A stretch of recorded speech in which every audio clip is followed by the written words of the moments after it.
Welcome to the Human Capital Innovations Podcast, your go-to source for personal, professional, and organizational growth and development. We hope you tune in often for all things people management, organizational development and change, organizational leadership, and social impact related. Maximize your personal and organizational potential with Human Capital Innovations Podcast.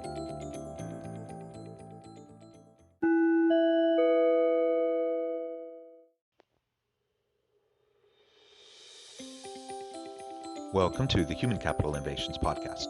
In this HCI podcast episode, I talk with Daralyse Lyons about her book, Demystifying Diversity, Embracing Our Shared Humanity.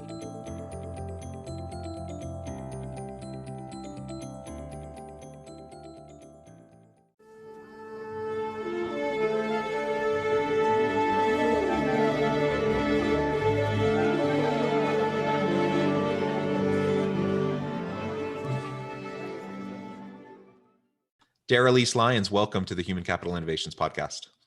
Yeah, thank you so much for having me, John. It's great to be joining you and your listeners.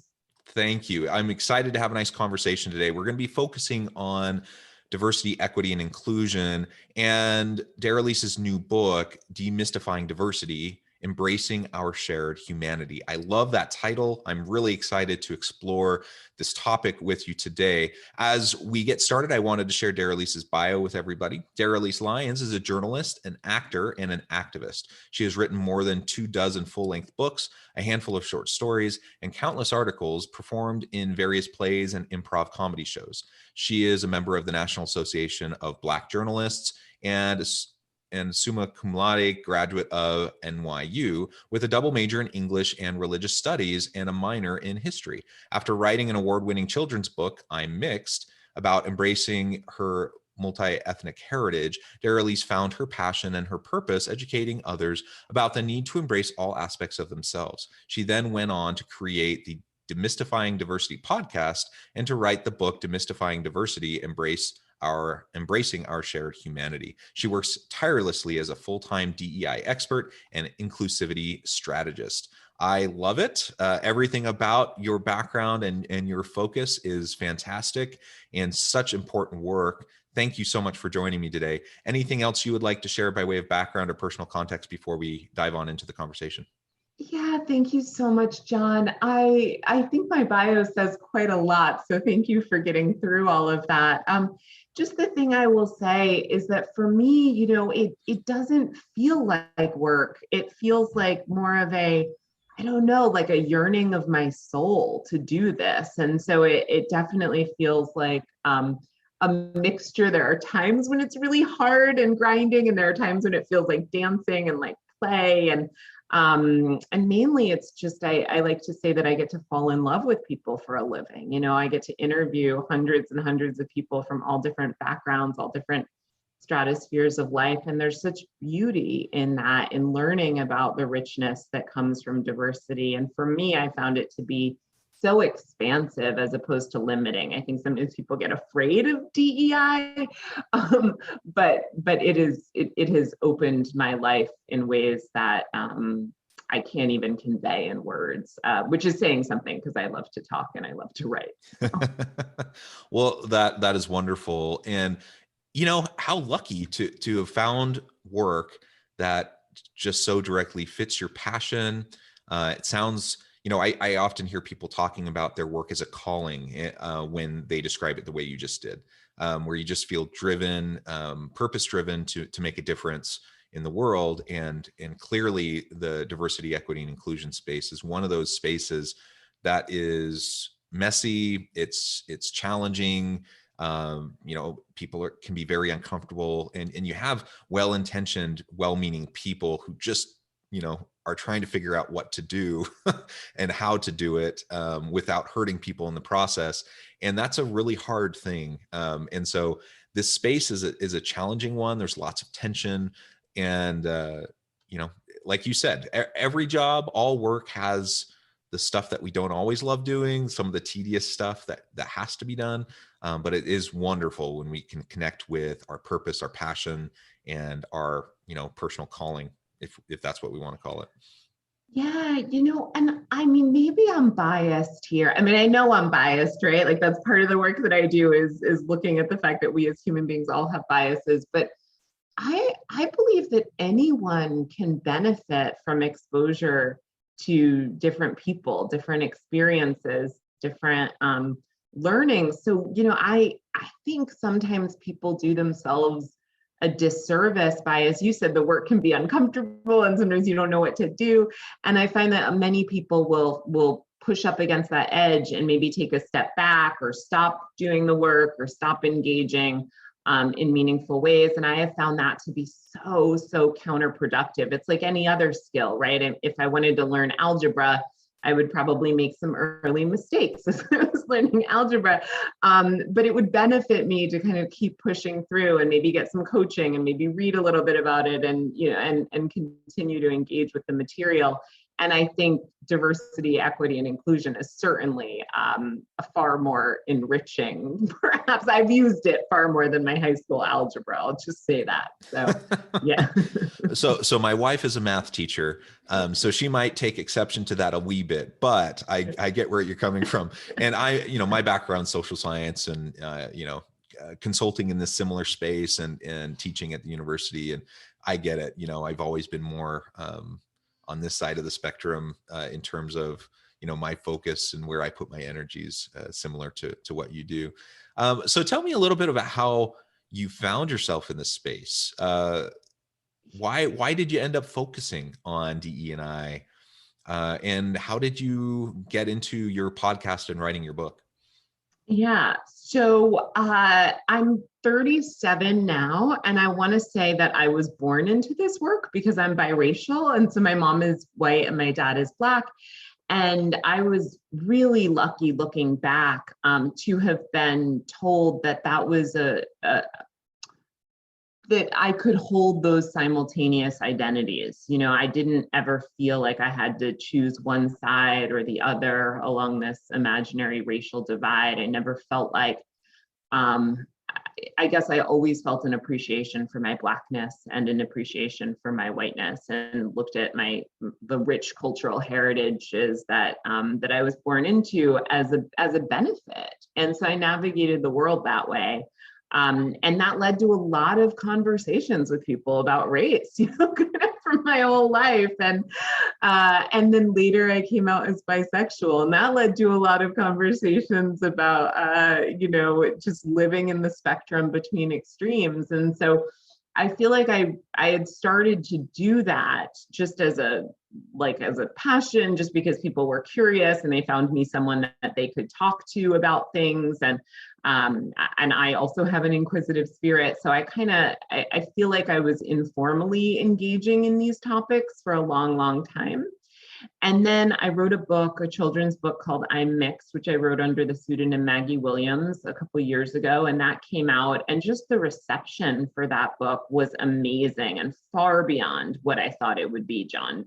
And I kind of didn't even realize that as children who looked like me were growing up, being able to see themselves reflected in someone else's story and know that they could choose to be both, they could choose to be all of the fullness of their identity, was really freeing for them. And I got so many wonderful letters and was invited to do a lot of speaking around it. And then I realized, I want to do more with this. And so I started interviewing people and doing work for other people's platforms around diversity, equity, and inclusion. And then my business partner, Anna Marie Jones, called me one day and she said, what do you think if we work on a diversity project together? And I said, yes, and then from there, the Demystifying Diversity podcast was born. And as I was doing all of the interviewing for that, as I was writing the podcast scripts, as I was doing, kind of churning material out, I realized that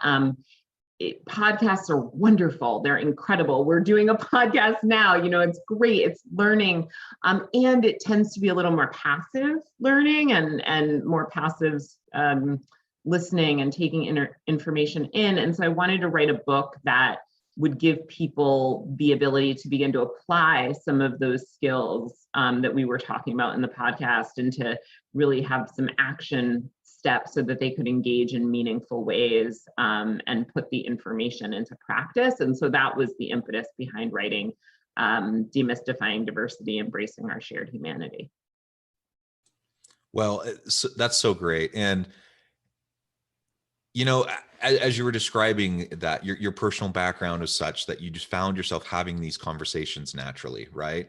Um, as you said that, though, I recognize that not everyone would embrace having those conversations from your similar background, right? So you made an active choice to engage in those conversations, to kind of navigate that uncomfortable space, rather than, you know, as many people do, they either stay in the closet or they choose an identity and hide another identity. You know, there's lots of ways that people handle those types of situations. But you chose to embrace it. You chose to have those conversations with people, and to help people like me. You know, I'm a middle-aged straight white dude, who, you know, I'm trying to do the best I can, but I'm sure I put my foot in my mouth often.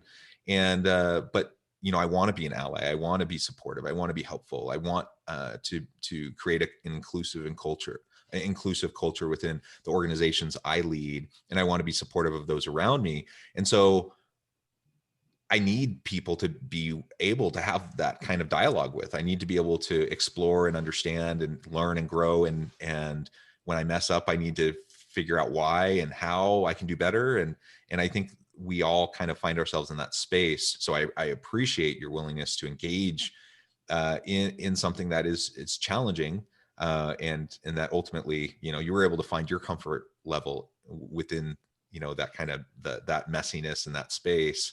But it benefits so many people. Well, I appreciate you saying that. And I like that you talked about a culture of inclusivity, because my experience is that, you know, there were a lot of factors that allowed me to be willing and able to engage in the way that I am, from my familial background and my upbringing of feeling loved and embraced by all sides of, you know, the people around me, by having a lot of exposure to people of different racial and ethnic backgrounds and feeling just welcomed and wanted in all of those contexts. By being raised, I was raised by a single mother until I was 11, and then she met and married my stepdad. So I was kind of raised to be a very precocious child, where it was okay to be inquisitive and we got to talk about things and nothing was off limits. I mean, I could ask my mother anything and she'd be like, all right, well, I guess we're gonna have to tackle this now, you know? And so I think, you know, this American ethos of individualism teaches us that, like, people, you know, right, like I have these qualities and I can do it and I can pull myself up by my bootstraps and, you know, all those things. But my experience is that nothing originates in a vacuum. So, like, yeah, I'm fully capable of having these conversations. And if I had different cultural roots, if I had different upbringings, if I was given different messages about sharing authentically of myself, I don't think, you know, I don't think anything intrinsic to me makes me any more or less, you know, capable of doing this than anyone else. I think it's just a whole lot of practice and a lot of love and support, and an environment where whoever I was going to be okay. I just, you know, like, and was going to be safe to talk about. Yeah, well, that's great, and having that safety to talk and explore and have the dialogue is really important. And I think from your perspective, of course, that was important to be able to feel safe to be authentic. From the other side of the equation, like from someone like me who comes from a completely different background, being safe to be able to have a dialogue, you know, where I'm not going to be called out as a bigot or a racist because I accidentally say something wrong, even though, you know, I'm trying. I think that's important. And so that I can lean into the discomfort and the uncertainty and learn as I go. Right. And something you said that I think is really important too, is just recognizing we all come from different backgrounds. We're all enculturated differently. We have different norms and values in our upbringing, in our home life, our family life. You know, all of that kind of the aggregate of all of that makes us who we are, for better or worse. And so part of what I think is so important about the DE&I discussions that happen is that we don't give a pass to people being bigoted or racist, but we recognize that a lot of times, largely from no fault of their own, they were brought up in an environment with certain ideas that got kind of ingrained and embedded into their psyche that have to be undone, right? And so, creating a judgment-free zone where people can just learn about their biases, their prejudices, learn to recognize them, learn how to address them, and how to mitigate them, and then have healthy dialogue. I mean, that's so vital. And if we can't do that bridge building work, then we'll just be more and more polarized, and we won't be able to help people learn and grow.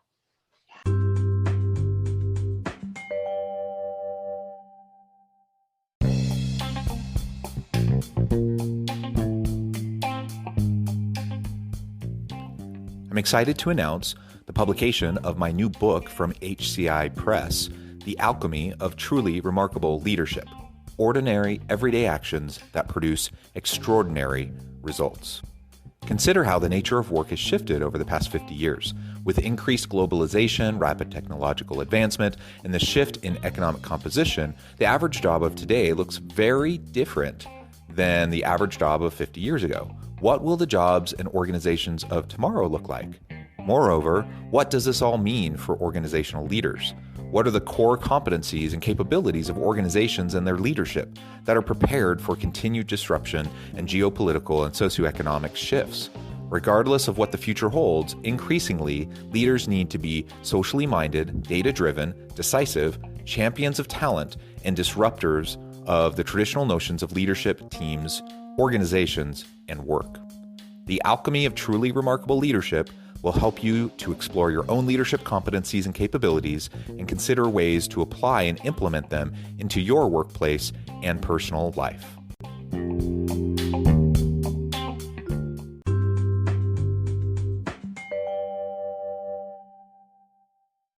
Yeah, I'll share an example from my own life that I think is fairly instructive. So I'm in recovery, years in recovery from anorexia and bulimia. And when I was started out on that journey of recovery, I thought that the way that I was going to deal with it was to push, all of the symptoms, all of my dysfunction, all of that, like push it down, right? And stuff it down and just deal with it and get over it.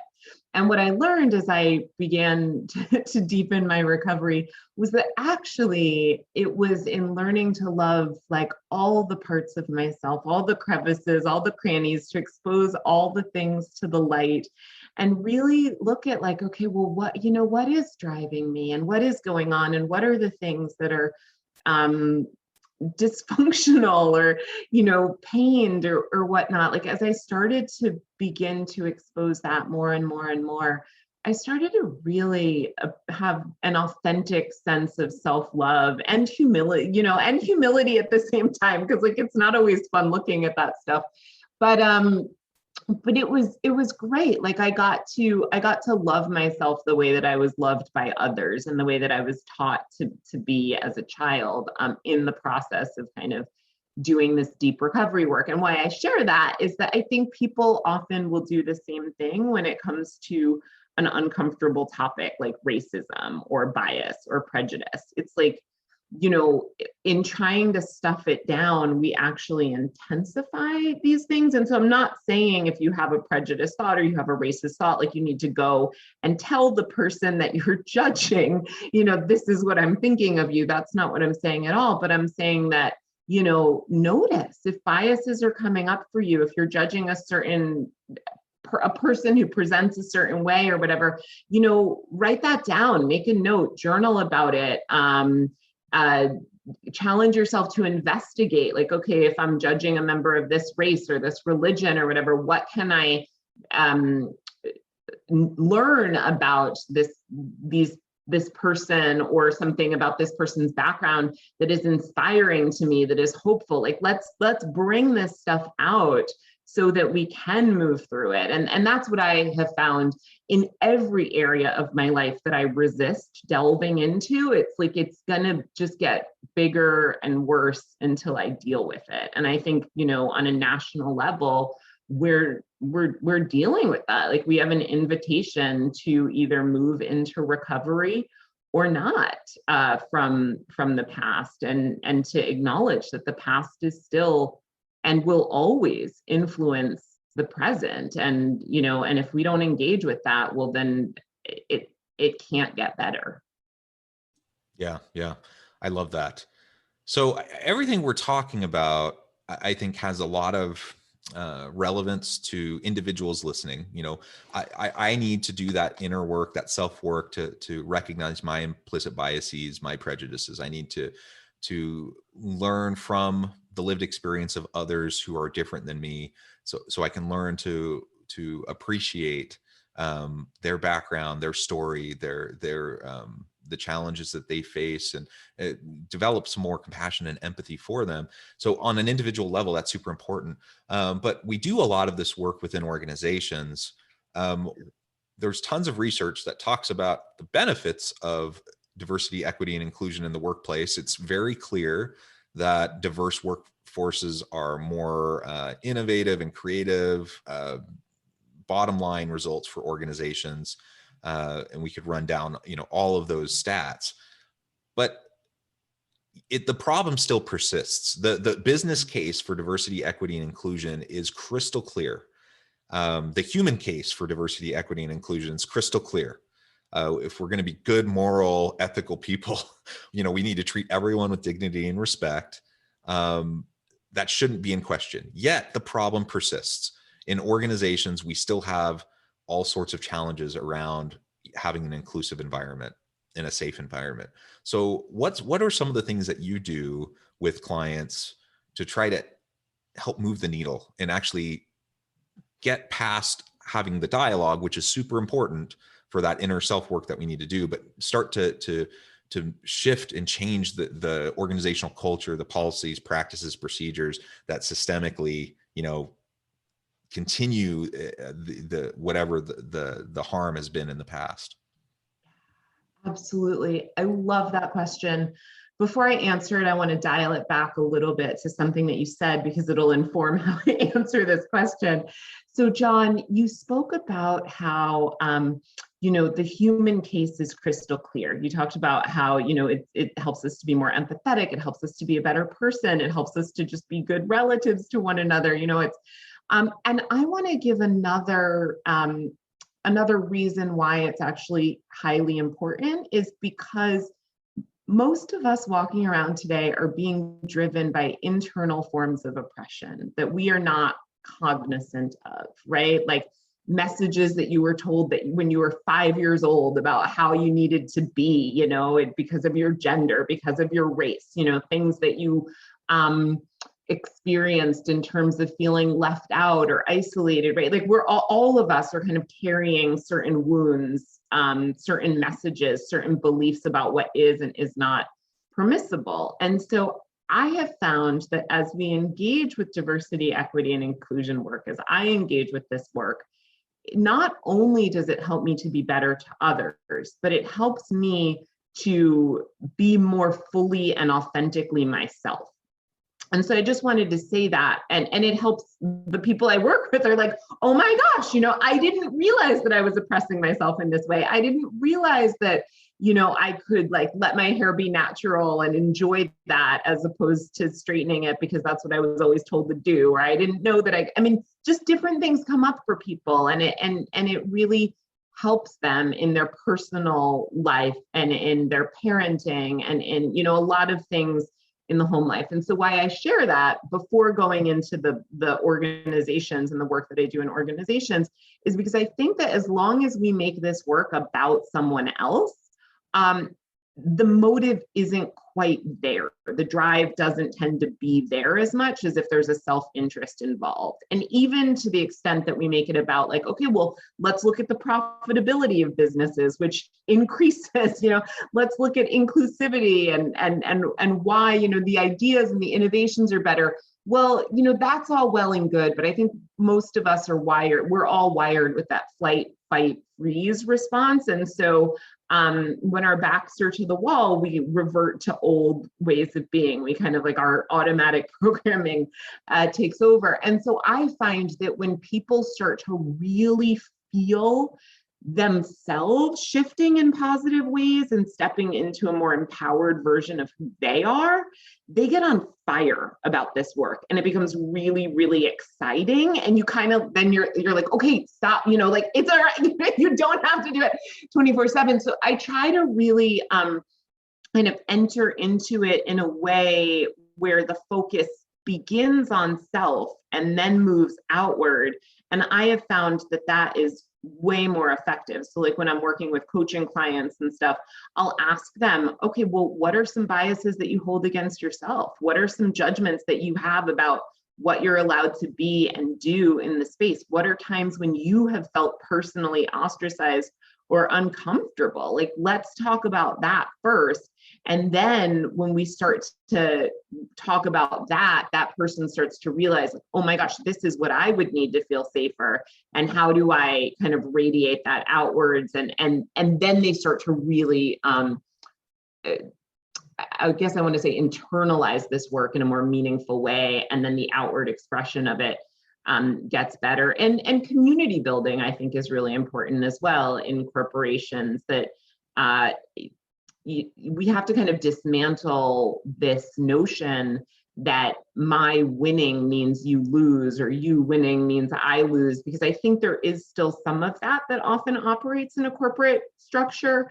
And so like leadership models kind of have to change. And I tend to work with people around, okay, well, what is the concept of servant leadership? And if you're really being a good boss, a good employer, ideally you kind of want your employees to outgrow you and outpace you. And if you operate from that sense, then things get better. So it's kind of both, right? Like working on that community level, working on a cultural level, but also supporting individuals in disentangling themselves from their own bias and prejudice that is self-directed and that internalized oppression. I love it. I love it.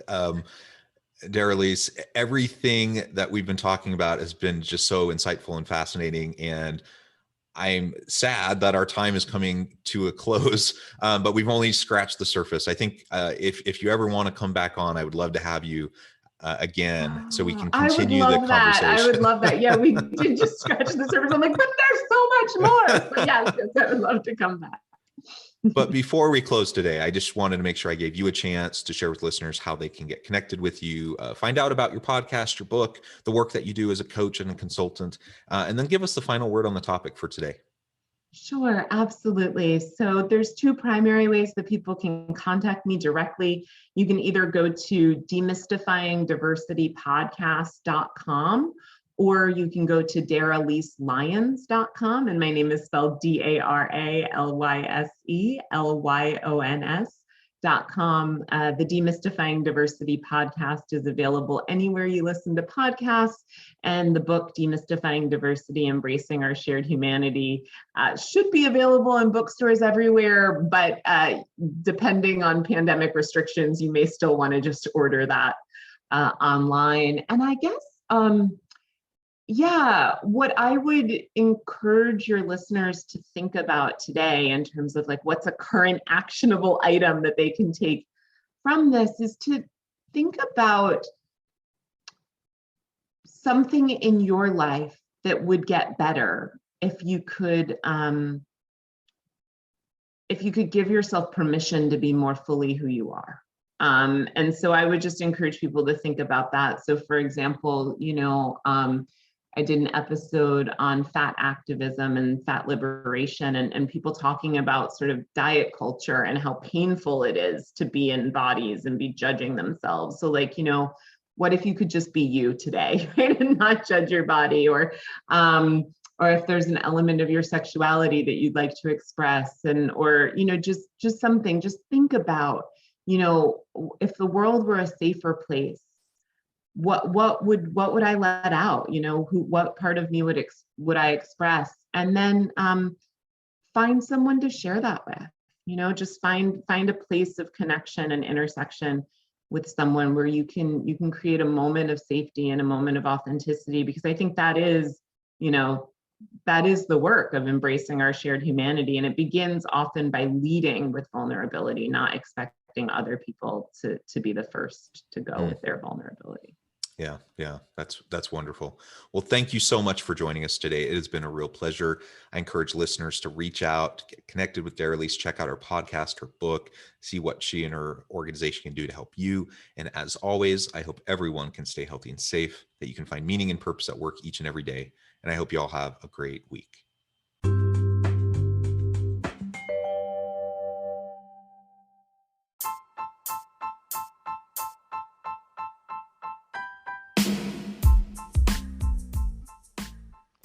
We are excited about the launch of HCI's new magazine, Human Capital Leadership. Human Capital Leadership is a free, interactive e-magazine designed to help individuals, leaders, and organizations find innovative approaches to maximize their human capital potential. We will be publishing issues quarterly in August, November, February, and May. Check out the first issue and let us know what you think.